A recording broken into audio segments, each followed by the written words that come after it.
It's Spoilerin time. This is the companion show to Cordkillers. On Cordkillers, we talk about how to watch things, the services, the hardware. Then we watch them and we talk about the shows here in spoilery fashion. This week we'll be spoiling Hannibal, season 3, episode 13, the series finale, Rick and Morty, season 5, episode 8, and Ted Lasso, season 2, episode 3. I'm Tom Merritt. This fine friend of mine is Brian Brushwood, everybody. Yeah. And the important question is, are we going to take our napkin and dab the sides of our mouth and say, what a delicious meal? Or will we throw it down in disgust and say, I can't believe you wasted my time? Let's start with Ted Lasso then. Okay, good. Dab, dab, dab.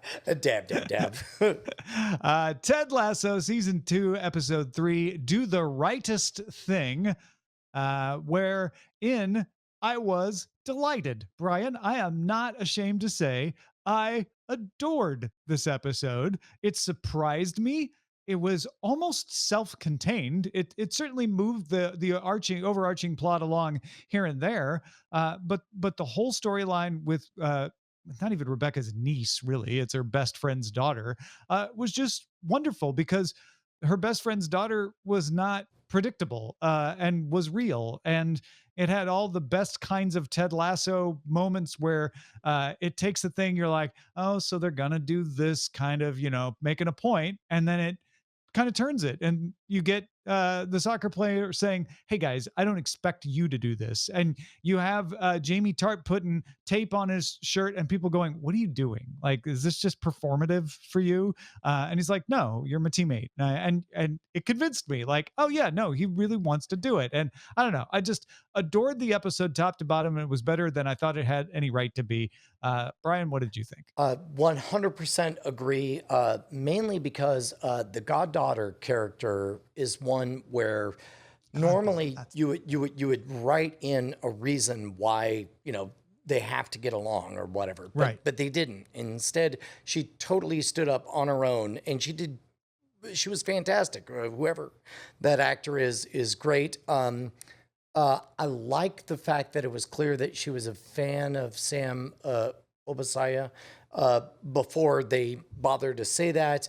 I like the fact that they very subtly made it clear that in fact they have the special guest character say, yeah, it seems to me like you're really, really screwed because you are not making enough money or whatever, which was never repeated again, which under the surface made the ultimate decision of everybody to get on board and support Sam all the more powerful.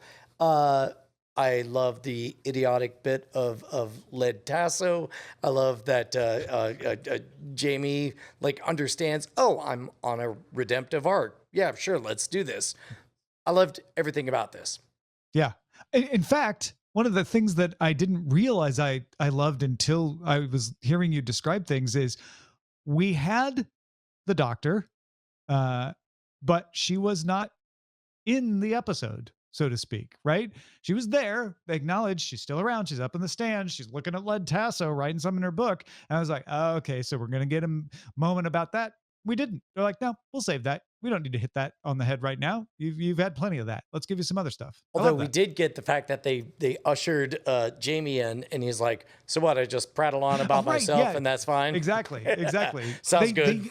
They used the doctor well in this episode. And instead of saying, well, we've got this plot line, we better shove it in your face. I thought that was an excellent choice.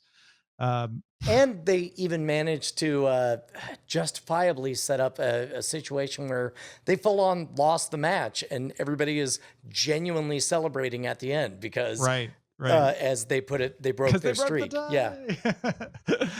Also, we got Roy in a couple of spots.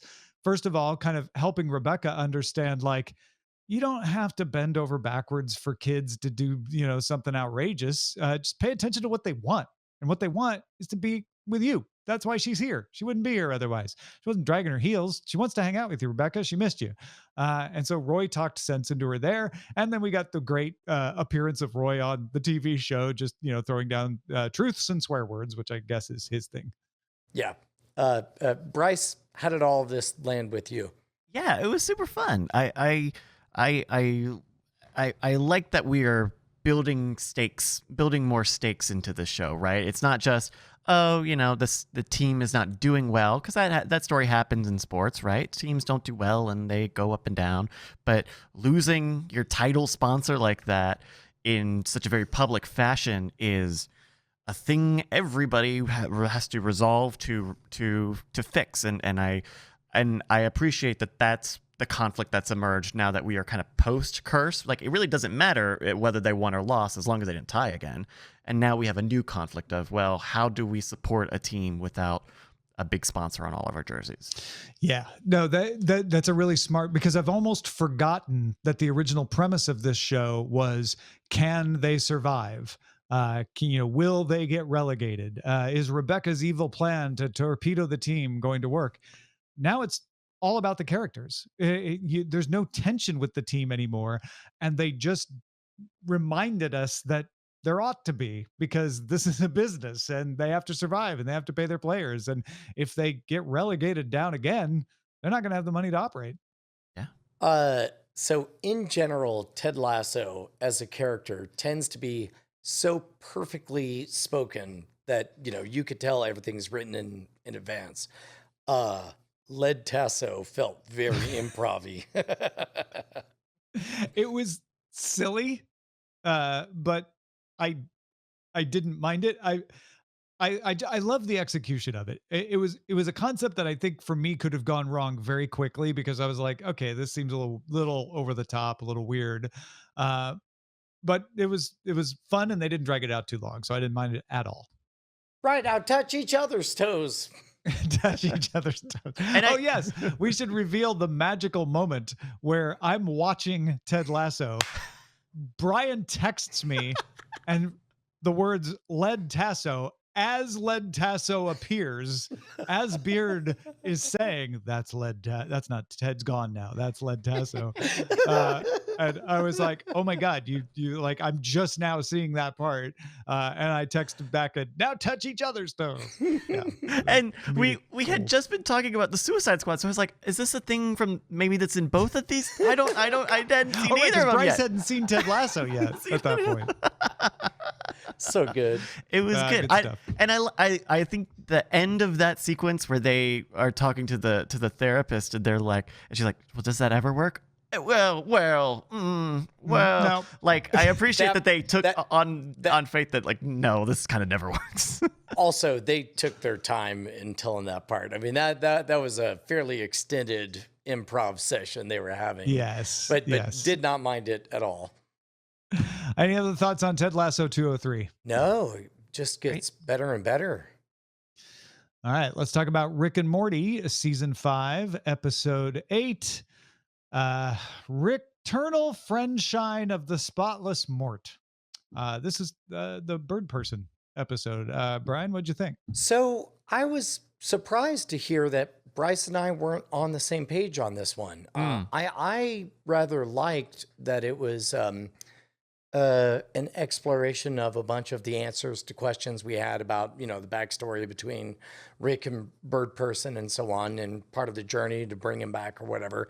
I like the fact that they put it in a bottle, complete with like the family going off and saying, goodbye, we're going away for a little bit. This is a self-contained Rick in his own psyche episode.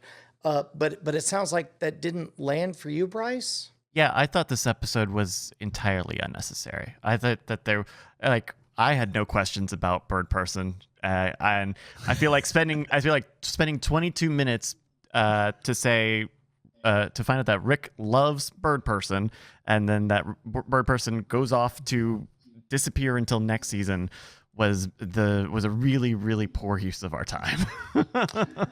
On a counterpoint, this is my favorite episode this season. Oh my God! How is this happening? This whole season is upside down. I loved this episode for the reasons you don't like it. Is exactly what happened. I am a little weary of having to track the universe, and I'm like, oh, thank God, it's a bottle episode. I was interested. I'm like, all right, Rick's inside Bird Person's mind. Is he gonna win or not? This is great. I'm loving it. And I was interested in the story for the first time all year. All year, you've heard me say, like, yeah, this was enjoyable. I laughed out loud a few times, but I have not really been interested in any of the stories that much. This one held my attention. I was invested into whether he was going to save Bird Person or not, even though I knew Bird Person was going to be saved. I loved the device of him seeing a younger Rick who is like not jaded yet and who kind of hates older Rick. I thought that was great. But also And kind of admires the path that he's on and all yep, that stuff. yep. Well, I just I really was paying attention to this one closely in a way I haven't to any other episode this season, which is why I liked it so much. I guess I just didn't think that there was much to pay attention to. Like it was, I agree. It's cool that we had like another story that threads back into some of the previous threads that we had, but I just felt No. I'm saying I liked that it didn't go into the previous threads that much. Now you're right, it did in a couple of places, but I was enjoying like, is he going to save Bird Person or not?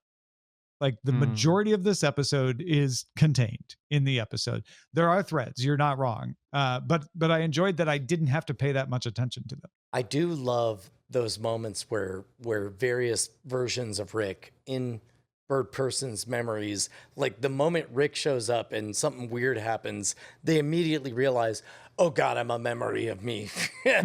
which means that's Bird Person's interpretation of Rick would immediately recognize Would it that. be? Yes. Yeah. I love that they put a hat on that too. It was like, oh yeah, these are memories. So they're only going to know what Bird Person knows about me, not what I know.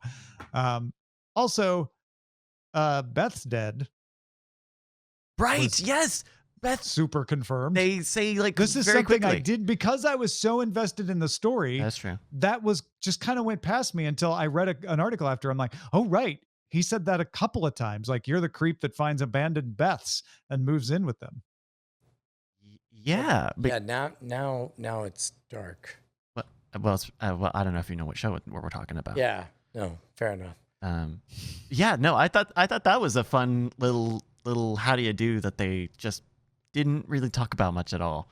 They kind of they dropped that in a couple times and been like, hey, lore nerds, if you do want something that feeds the other threads, here's a big one. I watched they have it's I guess in some places they have a little after the show they have a talk with the author or the writer and Dan Harmon usually gives a quote or something about it. And I think part of the reason I don't like this episode is one of the writers says, well, I feel like we really owed this episode to the fans and to Bird Person. And that just made me feel like, no, what, like, it's a good Bird Person. It's fine, but I don't know that this is like, I don't know that felt very hoity-toity a little almost. Any other thoughts on Ricternal Friendshine of the Sport Mortless something? 508. You know what? I will say that the titles are getting a little bit tedious for my tastes. It's only 2 more episodes. And the last episode is, I think, even though it's still in the theme, only 1 word. So yeah, we'll be fine. That is Rick and Morty, season 5, episode 8. Let's talk about Hannibal, season 3, episode 13. I think everybody who is not me should talk now. Okay. I'm glad we're done.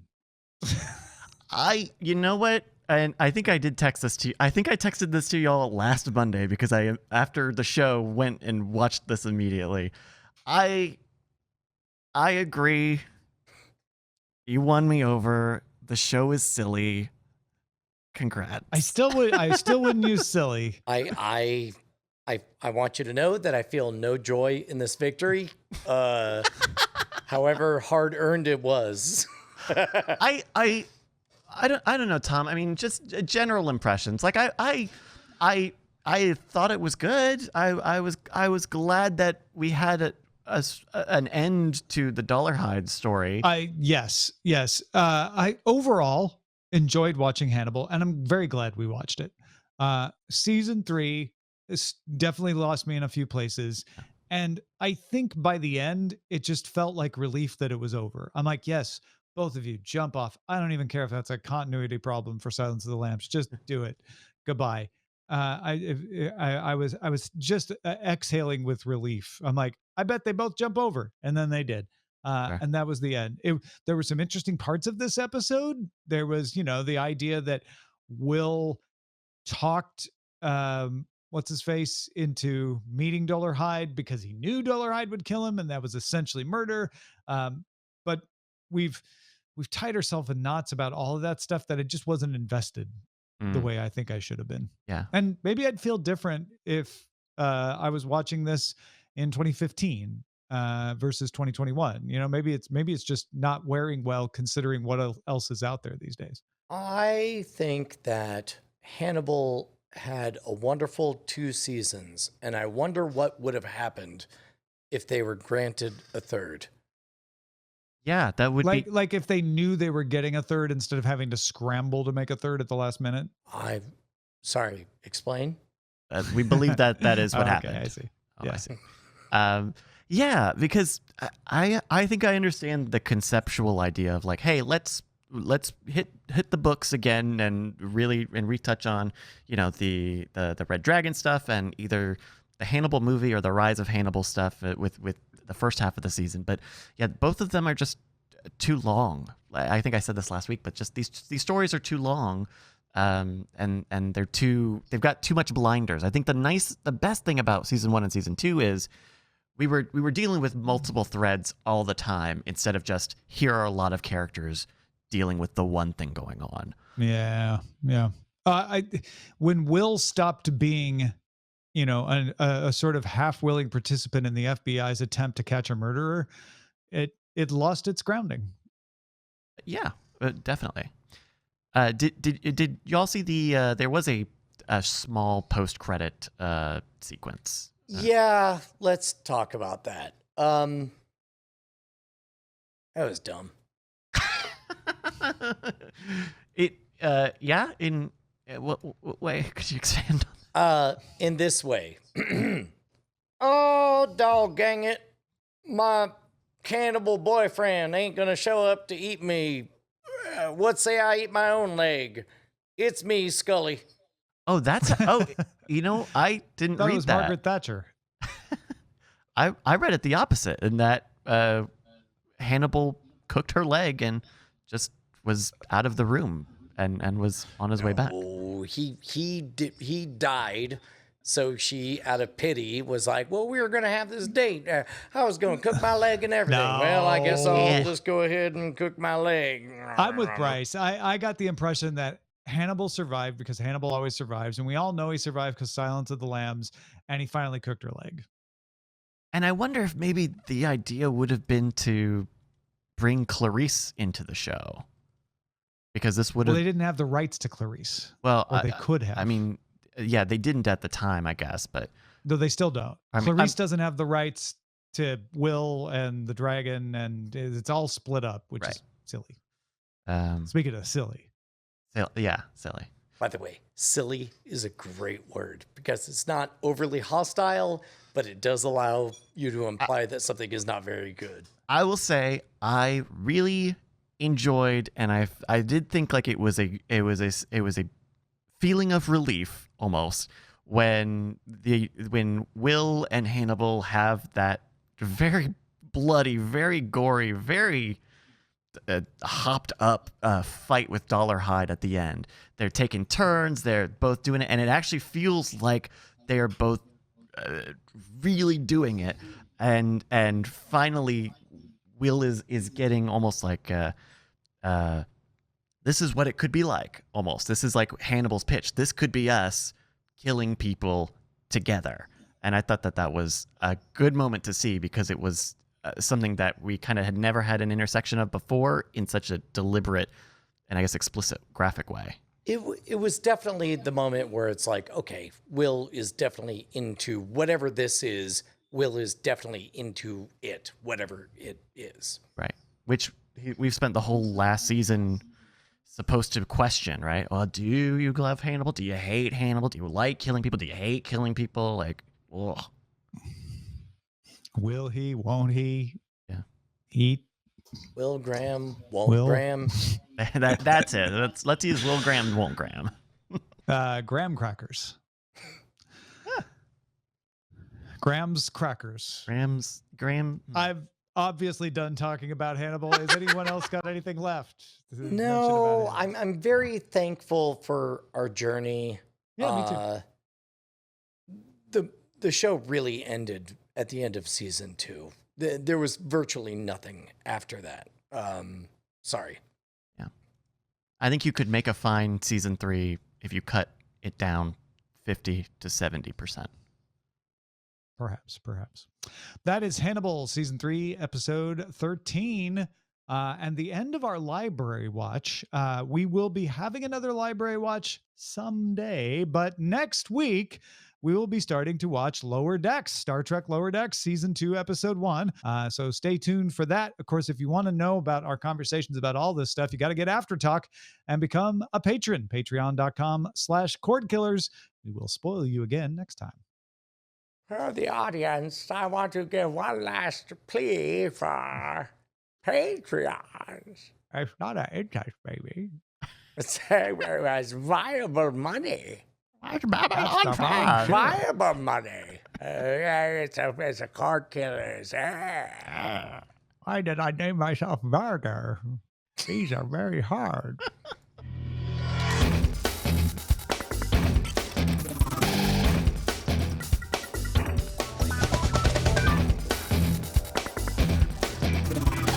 Diamond Club hopes you have enjoyed this program.